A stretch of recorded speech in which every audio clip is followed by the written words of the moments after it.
Deadpool 2 introduced us very briefly to a lot of other characters, and there's been a superhero that's been hiding in plain sight. Ooh. So Deadpool 2 is out, and it did very well over the weekend for the box office.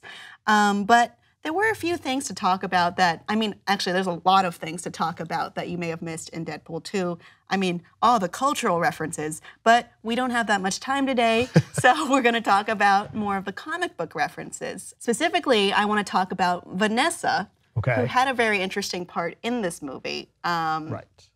So she actually she's a powered mutant. She's been on the X-Force in the comics, but they chose not to explore that this time. Yeah, you know, and I hadn't really realized that till recently that this is Vanessa Carlyle, who is also known as Copycat. Yeah. Right?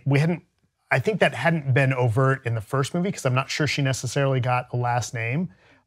So yeah, Copycat is, you know, similar to Mystique. She can look like whoever she wants. Her powers are copied from a different mutant. Right. Well, so she hasn't done that yet. Not yet. I mean, I think the idea was explored. I think the actress is hoping they get to that perhaps later. I have a question, which may be a spoiler. Is she alive? So I would say, based on the end credits, I think so. But the credits then immediately went somewhere like completely comedy-based and off the wall, breaking the fourth wall, which is what Deadpool does. So I think she is because in comics, no one ever stays dead except for three people, right? Uncle Ben. Uncle Ben and Bruce Wayne's parents, and that's it. And we have to watch Thomas and Martha Wayne die about 3 times a year, and that is mandated by superhero law. I am tired of it. I never want to see that origin story again. But we are breaking off a little bit. We talked about X-Force a bit.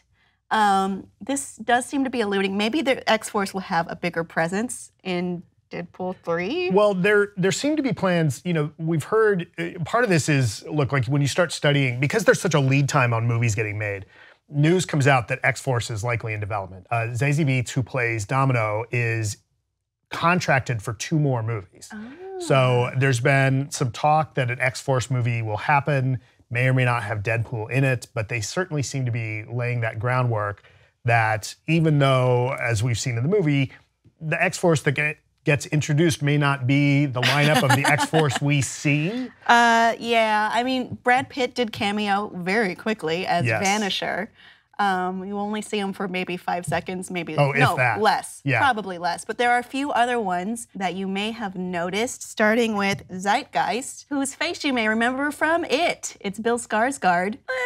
That's not a great costume. Yeah, that's a relatively generic X-Men costume. Okay. Yeah, I think that I'd put a spoiler alert on the top of this, but I don't think we'll see him again. No, I don't think so either. We might be seeing someone, if we're going by Matt's theory about after credit scenes, Peter, who does not have a comics counterpoint. No, I think there's a good chance we'll see Peter again the same way we saw Dopinder show up again. I think we're gonna get this. Oh, maybe they'll have a rivalry. Maybe. I think you're gonna get this kind of unpowered kind of rogues gallery for Deadpool. And I don't think we're gonna see, I mean, speaking of that, like, I'm not sure we'll see TJ Miller back in the series either. I don't know, after his outside legal issues and perhaps, some other things. So another character we were introduced to is a major part of the movie, Fire Fist, who looks nothing like his counterpoint whatsoever. They did show him in the future as well, also not looking like that. Yeah, Fire Fist is a character who's got flame powers similar to this. He showed up in the first round of X Factor comics back in the day. I had those first comics. Cool. He's a kid who, he's in the Navy. He's like 18, 19 years old, and he's got these powers he can't control.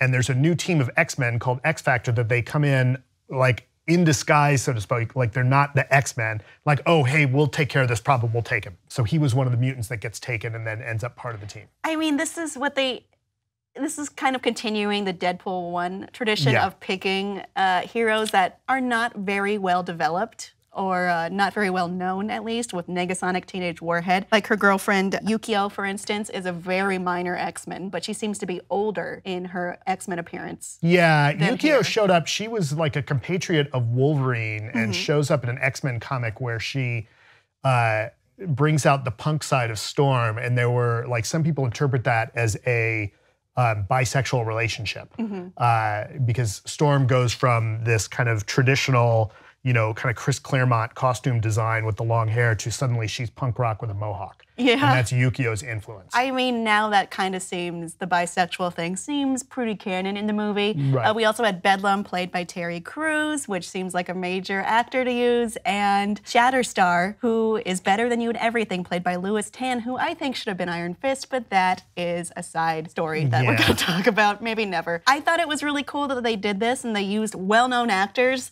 that maybe we could have used them better, but this is what we did because it's Deadpool. Audience, who was your favorite X-Force member? We also didn't mention Cable or Domino, who I think we'll see them around.